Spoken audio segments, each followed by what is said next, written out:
Today we're going to take a look at Robo Army. This 45 megabit beat 'em up was released for the Neo Geo in 1991. Robo Army is set in the future in Neo Detroit, where a mad scientist named Jeed has taken over the city by using robots implanted with the brains of human victims, which were programmed to do his evil bidding. Jeed has even kidnapped his own daughter to prevent her from stopping his madness. In the meantime, two police robots, Maxima and Rocky, who were not programmed by Jeed, are sent out to smash their way through Jeed's army to rescue his daughter, along with other humans, and to restore order to Neo Detroit. Some plot elements of Robo Army were taken from RoboCop.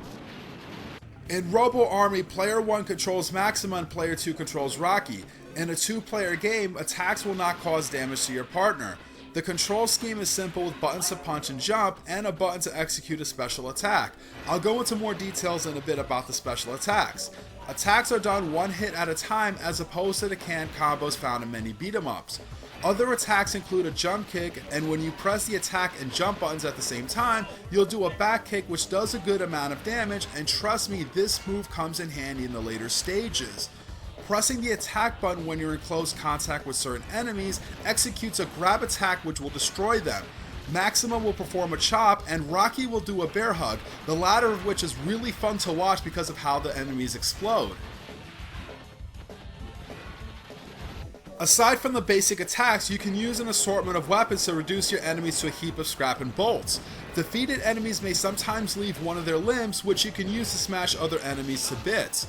You can also pick up and throw oil drums and vehicles for some additional metal-to-metal combat. An interesting power-up in Robo Army is the Power Metal, which is represented by a metal fist.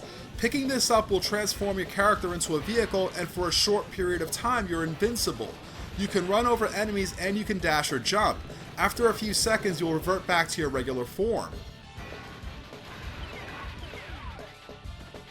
Underneath your life bar, you have a power meter which is used for special attacks. The power meter contains 6 units broken into 3 color groups, which represents the strength level of each special attack, with red being the strongest and green being the weakest. Special attacks come in handy to clear out large groups of enemies and to dish out serious damage to bosses.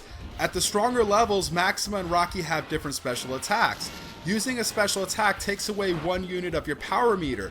This is a change of pace compared to other beat 'em ups where you would lose a portion of your health. Picking up a cyber ball will restore 1 unit of your power meter. If your power meter is empty, then the special attack button is used to kick, which does more damage than punches. Your power meter is fully restored when you use a credit.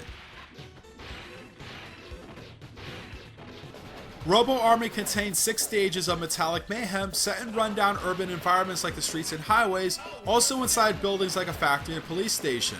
There are auto-scrolling stages where you rappel down ropes placed on each side of the screen and fight off enemies that appear in all directions. You can move up and down along the rope and jump between them to retrieve items and to fight or avoid enemies. The rappelling levels provide more opportunities than other stages to restore your health and power meter. Before the start of each stage, you'll be treated to Jeed taunting Maxima and Rocky while delivering on his threat of total destruction. Jeed's army primarily consists of cyborgs which have palette swaps to indicate different versions. The main cyborgs use basic attacks like punches and kicks, and advanced attacks like jump kicks and long-reaching chains. Early on, the cyborgs move slowly, but then their speed picks up the further along you progress. Some of them will ride on vehicles like motorcycles and jet skis. You also have cyborgs that will jump in and out of the water, and others that will shoot lasers and utilize other weapons like bombs and flamethrowers. You even have to fight mechanical animals such as dogs, birds, and spiders. Like most small enemies, they can be annoying to deal with, especially the flying ones. You also have to avoid landmines, some of which move while in water. In some stages, you can destroy metal beams which will rain down debris that will destroy your robotic foes. To keep the pace of the game flowing, if you are idle for too long, a series of explosions will move across the screen causing you damage. The bosses and sub-bosses of Robo Army are an odd mix, which range from large robotic animals to a robotic car and even a robot cop. I guess RoboCop decided not to serve and protect in this one, just kidding. Like in many of the Neo Geo beat 'em ups, you'll have to go through a boss rush during the final stage. The early bosses are not too difficult if you have plenty of special attacks available. The later bosses take far more hits to destroy, so it'll take more than a full stock of specials to defeat them. With a second player, you can gang up on the bosses to make quick work of them. On a side note, Maxima was the inspiration for a fighter with the same name who appears in the King of Fighters series beginning in '99, though the footage you're seeing is from the King of Fighters 2000. From what I've read, it's implied that they are two different characters. In the King of Fighters 2000, Rocky makes an appearance as another striker for Maxima. During the early 90s, I was occupied with beat-em-ups like Final Fight, Spider-Man, and Vendetta, so Robo Army didn't catch my eye back then. Now that I have a copy of Robo Army, I can appreciate what it has to offer. First off, I like the theme of the game. I find it enjoyable to smash robots into an explosion of scrap and bolts. Graphically, the character sprites are well detailed and some of them are very large. I also like the animations of the robots being destroyed. Robo Army offers a good mix of enemies and obstacles to deal with. I like that there's a separate meter for your special attacks as opposed to sacrificing your health when you use them. It's not a burden to use special attacks and there are ample opportunities to replenish your stock.